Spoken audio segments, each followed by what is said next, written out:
Pagu criou poemas ilustrados, escreveu romances, contos policiais e poesias, artigos e ensaios em jornais, foi crítica de teatro. Foi Mara Lobo, King, Jim, Cobra, Solange, Ariel, Patti, Leoni, foi presa política da ditadura Vargas, ela foi presa 23 vezes. Foi militante comunista. Vrá Brasil! Bem-vindos, bem-vindas, bem-vindes ao vídeo de 50 fatos de Pagu. Para realizar a pesquisa para esse vídeo, eu me amparei em 2 livros, essencialmente. Um é o Vida e Obra, do Augusto de Campos, eu tenho uma edição aqui de 1982. Se eu não me engano, esse livro foi relançado pela Companhia das Letras há algum tempo. Eu também tenho aqui a Autobiografia Precoce da Pagu, que também foi editado pela Companhia das Letras. Eu tenho um livrinho bem massa aqui que foi bastante importante para o meu material de pesquisa, além de alguns outros documentos esparsos pela internet. Lembrando que esse aqui é um vídeo de 50 fatos, então muitas coisas ficam de fora, então se você quiser aprofundar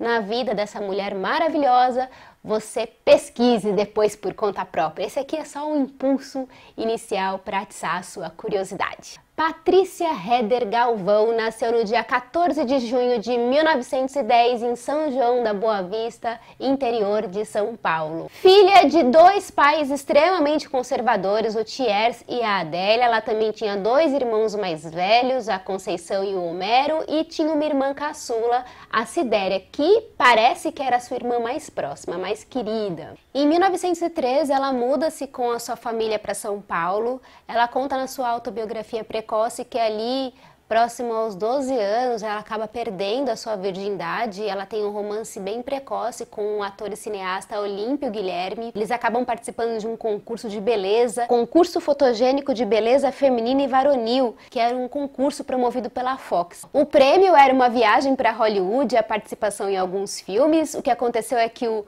Olímpio Guilherme acabou vencendo esse concurso junto de uma outra atriz, Lia Torá. O Olímpio acabou viajando, obviamente, e deixou ali Pagu a ver navios. Aos 14 anos, ela descobre que está grávida e acaba fazendo um aborto. Até os 16 anos, ela morou com a sua família numa habitação operária no Brás. A questão social, durante esse tempo, nunca foi examinada com algum interesse. Presenciava manifestações e greves, acompanhava os movimentos. Era pura satisfação de meus sentimentos, à margem de qualquer compreensão de raciocínio. Aliás, meu egocentrismo era absorvente demais para que eu me impressionasse demasiado com os mais infelizes. Era, naturalmente, contra os patrões, como se não pudesse ser de outra forma, mas nunca pesquisei o motivo, nem as causas ou razões da luta de classes. Eu li esse trecho porque isso é bastante fundamental na história da Pagu, que vai se envolver lá na frente com o movimento comunista, com o marxismo. Em 27 de outubro de 1928, Raul Bopp lança na revista Para Todos a primeira versão do poema Coco de Pagu, com uma ilustração do Di Cavalcante. Pagu tem olhos moles, olhos de não sei o que. Se a gente não está perto deles, a alma começa a doer. Ai, Pagu, dói porque é bom de fazer doer. O Raul Bopp foi o cara que deu esse apelido para Pagu. Ouvi dizer por aí que ela não gostava muito desse apelido, mas foi o que pegou. O Raul Bopp achava que o nome dela era Patrícia Goulart e não Patrícia Galvão, e aí ficou Pagu. Aliás, foi o Raul Bopp o responsável por apresentar Pagu ao casal da época, Tarsila do Amaral e Oswald de Andrade. Eles ficaram encantados com a garota e logo, imediatamente, Pagu já foi adotada pelo casal.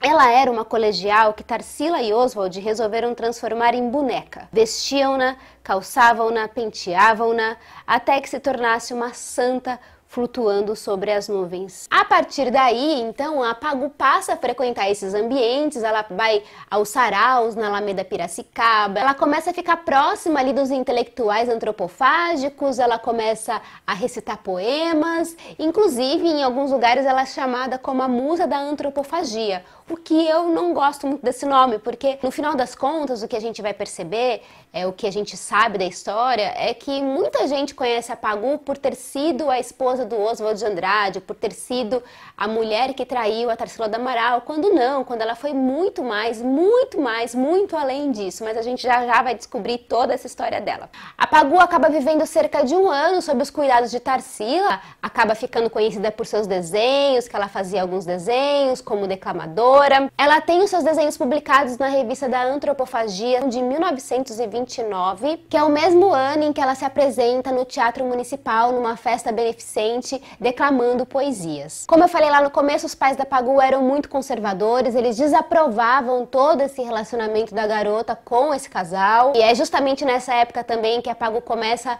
a ter um envolvimento amoroso com o Oswald de Andrade, que era casado com a Tarsila, e justamente por ela ser filha desse casal tão conservador que o Oswald e a Tarsila resolvem tentar tirá-la dos pais, tramando um casamento, porque só com Pagu casando que ela poderia ganhar uma emancipação. E aí eles bolam todo um plano mirabolante. Eles forjam o casamento da Pagu com o Valdemar Belisário, que era bem quisto pela família de Pagu, e o plano é que depois de alguns dias eles iam anular esse casamento, mas aí depois que ela anulasse, ela já teria sido emancipada e poderia viver a vidinha dela livre, feliz e contente. Só que no final das contas o Oswald estava tramando além da trama, sabe? Estava planejando outra coisa. Ele pega a Pagu no meio do caminho e ele acaba se separando da Tarsila tempos depois, e Oswald e Pagu acabam se casando. Na véspera do casamento do Oswald com a Pagu tá super feliz, super contente, ela resolve ir procurá-lo lá no hotel que ele tá hospedado. Ele chega lá, dá de cara com o Oswald com uma outra mulher. O Oswald apresenta a Pagu pra moça que estava lá com ele como a sua noiva. Ela fica um pouco espantada e ela diz o seguinte na sua autobiografia precoce: uma noiva moderna e liberal, capaz de compreender e aceitar a liberdade sexual. Sabia que Oswald não me amava. Ele tinha por mim entusiasmo que se tem pela vivacidade ou por uma análise bem feita. Ele admirava minha coragem destrutiva e minha personalidade aparente. Procurava em mim o que as outras mulheres não possuíam. O Oswald, ao longo da vida dele, eu não vou falar muito sobre isso aqui, ele vai ter inúmeras mulheres. A Pagu meio que aceita essa situação, meio que vai compreendendo. Aos poucos eles vão se tornando mais amigos do que amantes sexuais. Enfim, é uma história bastante longa, mas eu vou me adentrar mais em outros aspectos da vida da Pagu do que na vida dela com o Oswald, porque isso aí tem a rodo pela internet. Esse casamento da Pagu com o Oswald nasce o Rudá. Lembrando que nessa época a Pagu tinha 20 anos, ela ainda era muito, muito nova. Ela tinha acabado de ter o Rudá, ela é convidada para ser embaixatriz da Antropofagia num recital em Buenos Aires e ela acaba indo. E essa viagem, gente, vai ser um divisor de águas na vida da Pagu, porque lá ela acaba conhecendo vários intelectuais, como o Jorge Luiz Borges, por exemplo. Ela tem nessa viagem uma missão de entregar uma carta para o Luiz Carlos Prestes, só que ela acaba não encontrando com ele. Ela nem sabia quem era Luiz Carlos Prestes direito. Prestes era uma interrogação. Ele já havia publicado seu apoio ao Partido Comunista. Teoricamente, eu ignorava inteiramente a doutrina marxista. Considerava ridículos todos os comunistas que conhecia. Ela vai até a casa do Luiz Carlos Prestes para entregar a tal carta. Chegando lá, ela não encontra com ele, encontra o Ciro Meirelles e nisso, papo vai, papo vem, cafezinho aqui, cafezinho ali, ele acaba apresentando para ela o marxismo. E aí ela acaba voltando para o Brasil na época, sem entender muito bem o que estava acontecendo. Com todos esses documentos, ela fica assim com as orelhinhas em pé, né, antenada, assim, o que será que é isso? Quero me aprofundar nisso. Um rapaz chamado Astrogildo Pereira, ele era comunista e ele frequentava nessa época a casa de Pagu e de Oswald. E ele começou a se interessar por aquele material todo que ela tinha trazido de Buenos Aires, e como ele não lia espanhol, a Pagu começou a ler aqueles panfletos, aqueles materiais todos. E aí, quando ela começou a ler esses panfletos todos, essas coisas todas pro amigo, aí começou a cair aquela ficha, né? Gente, eu quero saber mais sobre o marxismo, quero estudar mais esse babado aqui, eu quero fazer alguma coisa pelo nosso mundo, quero fazer a revolução. Como o Pagu começa a se interessar por todos esses ideais de esquerda, o Oswald também embarca nessa e eles começam a frequentar várias reuniões dos partidos de esquerda, dos intelectuais da época que faziam parte da militância, enfim. Não havia muita convicção, mas havia muito entusiasmo. Entusiasmo sem descrição, mas de revolta assintosa, vontade de adesão exibicionista de minha parte por uma causa revolucionária. Como vocês podem ver, no começo é uma coisa meio de ai, vamos aí, na empolgação. Ela não sabe exatamente o que ela quer fazer alguma coisa para a vida dela, alguma coisa que remexa, aquela coisa bem de jovem. E por conta de toda essa empolgação, nasce nessa época o jornal O Homem do Povo, que é criado e escrito pelo Oswald e pela Pagu. Ao todo, no final das contas, esse jornal só teve 8 edições, ele foi fechado, teve um confronto com a polícia, com os diretores do jornal, por conta de que eles entraram em atrito com os estudantes da faculdade de Direito, uma baita confusão. E a Pagu nessa época assinava uma das colunas chamada A Mulher do Povo e outros artigos, e para ela não ser reconhecida, ela acabou usando alguns pseudônimos na época, como Irmã Paula, Leia e Peste. E também ela criou uma história em quadrinhos ao longo dessas 8 edições, chamada Mala Cabeça, Fanica e Cabeluda. Depois de um tempo, a Pagu conhece finalmente Luiz Carlos Prestes pessoalmente, eles têm um papo sério. E aí, minha gente, aquele negócio que era só uma faísquinha assim do que era o comunismo, do que era o marxismo, o mundo se abre para ela. Consegui saber que o comunismo era coisa séria e fiquei conhecendo a grandiosidade de uma coisa até então desconhecida por mim. O espírito de sacrifício Prestes mostrou-me concretamente a abnegação, a pureza de convicção e me fez ciente da verdade e revolucionária com fé e alegria, a infinita alegria de combater até o aniquilamento pela causa dos trabalhadores, pelo bem geral da humanidade. Ela começa a frequentar a biblioteca, ler livros infinitos, acumular vários livros que ela precisava pesquisar. Ela começou a pesquisar muito. Era necessário concretizar, fazer qualquer coisa, produzir. Além disso, a doutrina tão dogmatizada não me satisfazia muitas vezes. Havia falta de compreensão. Eu precisava de gente que me ouvisse, respondesse. E as grandes descobertas não as queria guardar só para mim.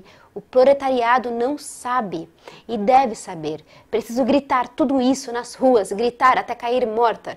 Tenho muita força. Onde irei entregar essa força? É preciso dar essa força. Em 1931, a Pagu muda-se para Santos, lá ela começa a ter um contato maior com a luta operária. Assisti à primeira reunião comunista, cheguei à reunião confusa e emocionada, a alegria da vida nova circular em meu corpo, eu era imensa, a pulsação e percorria, verificável a todos os estremecimentos da exaltação anormal que só a religiosidade confere. Perturbada desde esse dia, resolvi escravizar-me espontaneamente, violentamente. O marxismo, a luta de classes, a libertação dos trabalhadores, por um mundo de verdade e de justiça.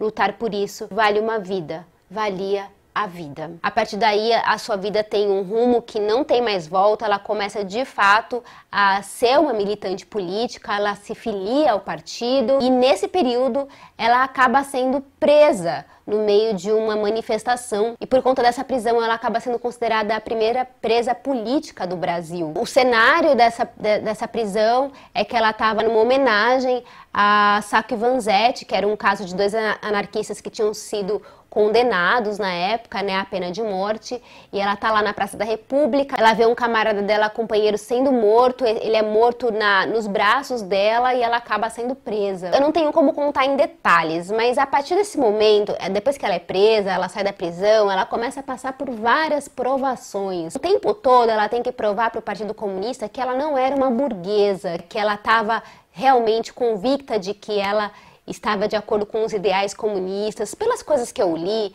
me parece que tinha uma coisa com esse lance dela ser considerada uma mulher burguesa e que estava ali só pela farra mesmo.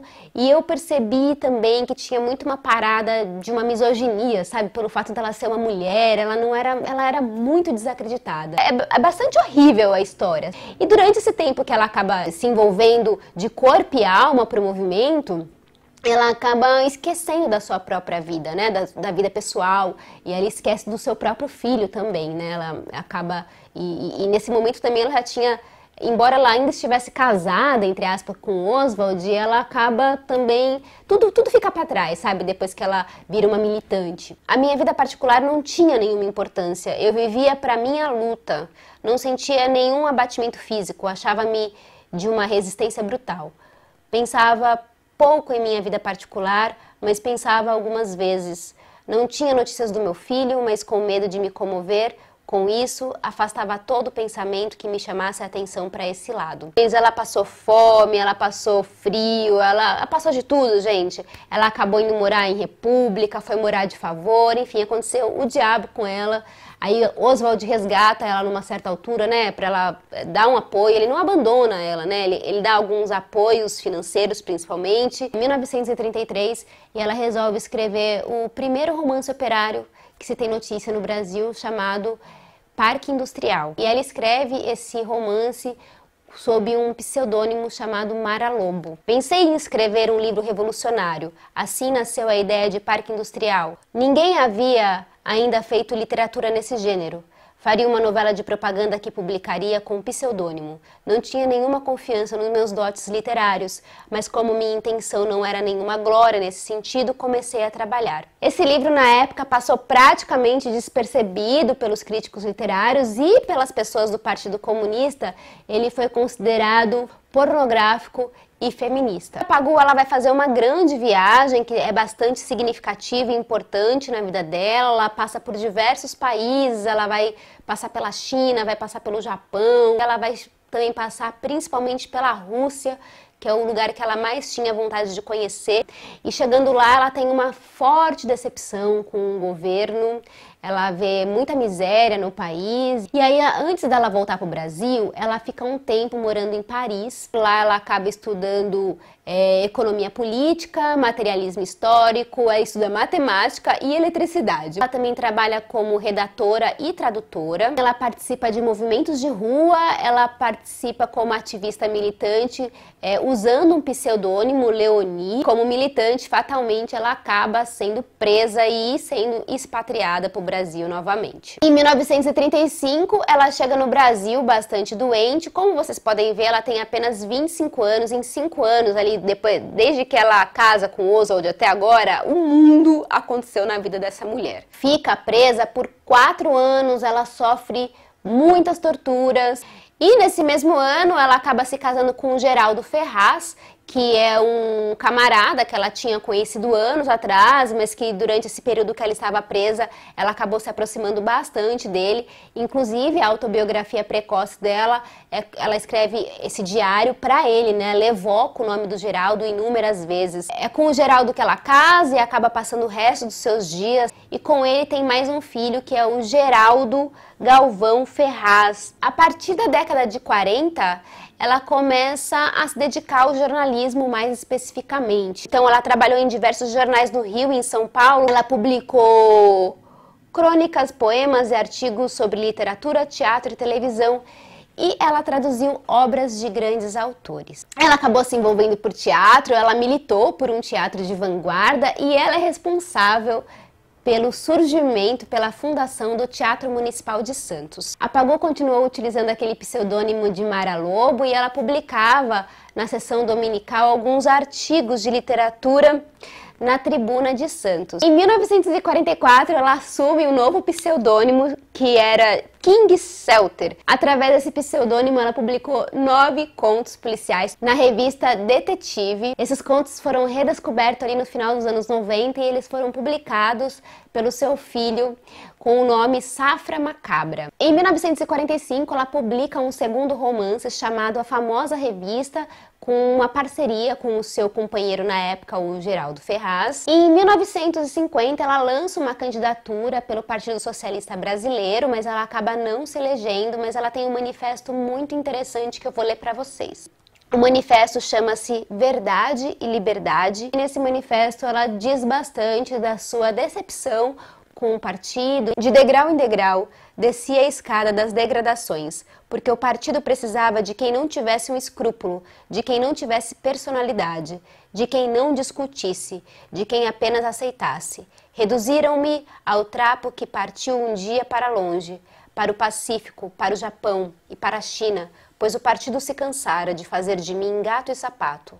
Outros se mataram, outros foram mortos. Também passei por essa prova. Também tentaram me esganar em muitas boas condições. Agora saio de um túnel. Tenho várias cicatrizes, mas estou viva. A prática da democracia é a condição básica para o socialismo. E praticá-la está na verdade, com que o povo puder viver sua escolha, sempre que se apresente o momento de decidir.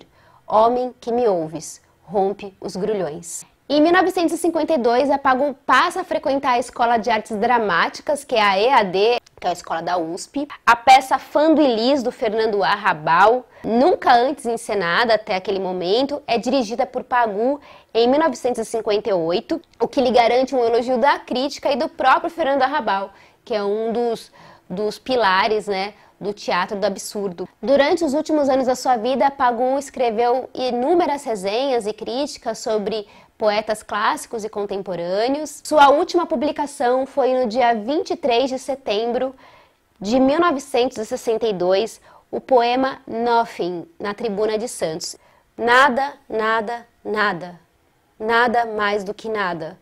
Porque vocês querem que exista apenas um nada, pois existe o só nada, um para-brisa partindo, uma perna quebrada, o nada, fisionomias massacradas, tipóias em meus amigos, portas arrombadas, abertas para o nada, um choro de criança, uma lágrima de mulher à toa. Que quer dizer nada. O álbum de Pagu foi descoberto e divulgado nos anos 70. O álbum possui 28 páginas numeradas, sem uma definição precisa, pois a linguagem verbal e não verbal se fundem. O pequeno livro de Pagu pode ser visto como 31, um conjunto de poemas ilustrados, ou como uma pequena coleção de desenhos com legendas. Na definição de Augusto de Campos, trata-se de uma história em quadrinhos autobiográfica. A Pagu morre em 12 de dezembro de 1962. Ela tinha um câncer. Antes disso, ela tentou se suicidar algumas vezes, gente. Ela teve um final de vida bem complicado. Na verdade, ela teve uma vida bem complicada. Acaba morrendo na cidade de Santos, onde ela passou os últimos anos de vida. Tenho certeza que esse vídeo aqui não dá conta de quem foi essa mulher. Precisa se ler muito mais sobre ela, precisamos divulgar muito mais Pagu, precisamos falar mais sobre Pagu. Esse vídeo aqui é minha pequena contribuição para que a gente mantenha viva a memória de Pagu. Então, espero que vocês tenham gostado. Um beijo para vocês, até a próxima e tchau!